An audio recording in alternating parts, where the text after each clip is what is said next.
तो चलिए ब्रेक के बाद एक बार फिर से आपका स्वागत और अब एक नजर डाल लेते हैं आज के प्राइम 25 खबरों पर। चीन की सीमा से लगे आखिरी गांव बद्रीनाथ के माणा में आयोजित एक सार्वजनिक कार्यक्रम में प्रधानमंत्री ने कहा कि मैं देश के सभी पर्यटकों से अपनी यात्रा बजट का कम से कम 5% स्थानीय उत्पादों को खरीदने पर खर्च करने की अपील करता हूं।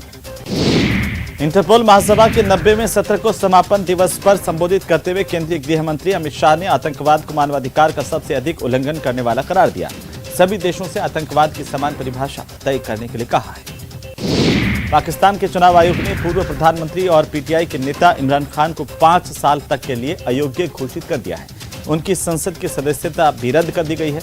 इस फैसले के बाद इमरान खान अगले 5 साल तक चुनाव नहीं लड़ पाएंगे। दिल्ली के मुख्यमंत्री अरविंद केजरीवाल ने कहा कि हिमाचल प्रदेश और गुजरात की जनता इन चुनाव में यदि हमें मौका देती है तो हम वहां भी पुरानी पेंशन स्कीम को लागू करेंगे। पंजाब के मुख्यमंत्री भगवंत मान ने वादा पूरा किया, नई पेंशन स्कीम नाइंसाफी है। दिल्ली के मुख्यमंत्री अरविंद केजरीवाल ने प्रदूषण की मौजूदा स्थिति और इसके लिए सरकार की ओर से चलाए जा रहे एक्शन प्लान को लेकर समीक्षा बैठक की है। दिल्ली में दिवाली पर प्रदूषण नियंत्रण के लिए पाबंदी लगाई जाएगी। हेट स्पीच को लेकर सुप्रीम कोर्ट सख्त है। हेट स्पीच पर सुप्रीम कोर्ट ने सरकारों से कहा है कि या तो कार्रवाई कीजिए, नहीं तो अवमानना के लिए तैयार रहिए। सुप्रीम कोर्ट ने दिल्ली, यूपी और उत्तराखंड की पुलिस को नोटिस जारी किया है। वीआईपी संस्कृति के विरोध के बाद एम्स प्रशासन ने सांसदों के लिए विशेष इंतजाम वाला आदेश वापस ले लिया है। एम्स प्रशासन ने यह फैसला बीते दिनों डॉक्टरों की ओर से वीआईपी कल्चर के विरोध के बाद लिया गया है। तो अरुणाचल प्रदेश में क्रैश हुए सेना के चॉपर का मलबा मिला है। रेस्क्यू टीम ने 4 शव बरामद किए। अरुणाचल के पश्चिम सियांग जिले के मिगिंग में सेना का एक हेलीकॉप्टर दुर्घटनाग्रस्त हो गया था। इसरो के सबसे भारी रॉकेट प्रक्षेपण यान मार्क 3 के जरिए श्रीहरिकोटा अंतरिक्ष केंद्र से 36 ब्रॉडबैंड संचार उपग्रहों के प्रक्षेपण की उल्टी गिनती शुरू हो गई। LVM-3, AM-2 और वनवेव इंडिया 1 मिशन का प्रक्षेपण 22 और 23 अक्टूबर को प्रस्तावित है। उत्तर प्रदेश के वाराणसी की एक जिला अदालत ने ज्ञानवापी मस्जिद परिसर में बंद पड़े 2 तहखानों के सर्वेक्षण के आलोक में हिंदू पक्ष की याचिका पर सुनवाई के लिए 2 नवंबर की तारीख तय की है। तो उत्तर प्रदेश के अयोध्या में दीपोत्सव के दौरान लेजर शो का आयोजन होगा। इस लेजर शो में पूरा अयोध्या जगमगाता था।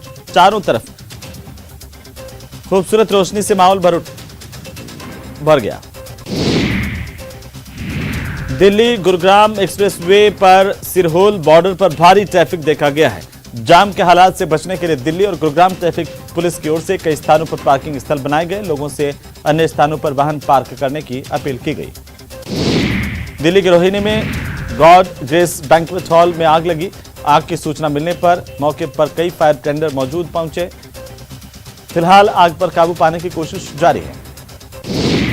पश्चिम बंगाल में पुलिस कर्मचारियों ने शिक्षक पात्रता परीक्षा में योग्य उम्मीदवारों को हिरासत में लिया, जो नौकरी भर्ती को लेकर कोलकाता में पश्चिम बंगाल प्राथमिक शिक्षा बोर्ड के मुख्यालय के पास विरोध कर रहे थे।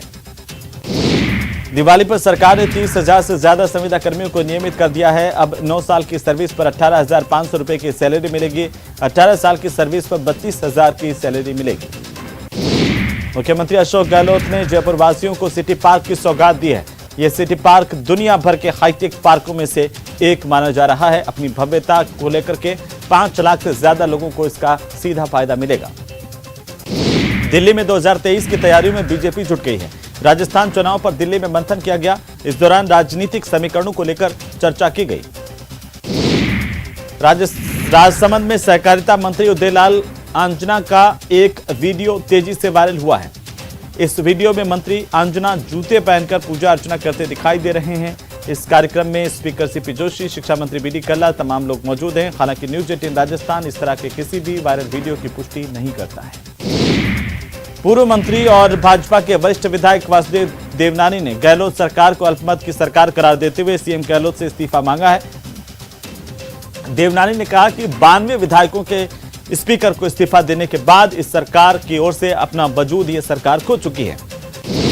बीजेपी ने देश में जनसंख्या नियंत्रण कानून बनाने की मांग का समर्थन किया है। बीजेपी के मुख्य प्रवक्ता रामलाल शर्मा ने कहा कि तेजी से बढ़ती जनसंख्या और घटते संसाधन चिंता का विषय है। झुंझुनू के दुड़िया गांव के लाल शहीद जयसिंह को पूरे राजकीय सम्मान के साथ अंतिम विदाई दी गई। शहीद की 7 साल की बेटी निर्वी ने अपने पिता को मुखाग्नि दी तो हर किसी की आंखें नम हो उठी।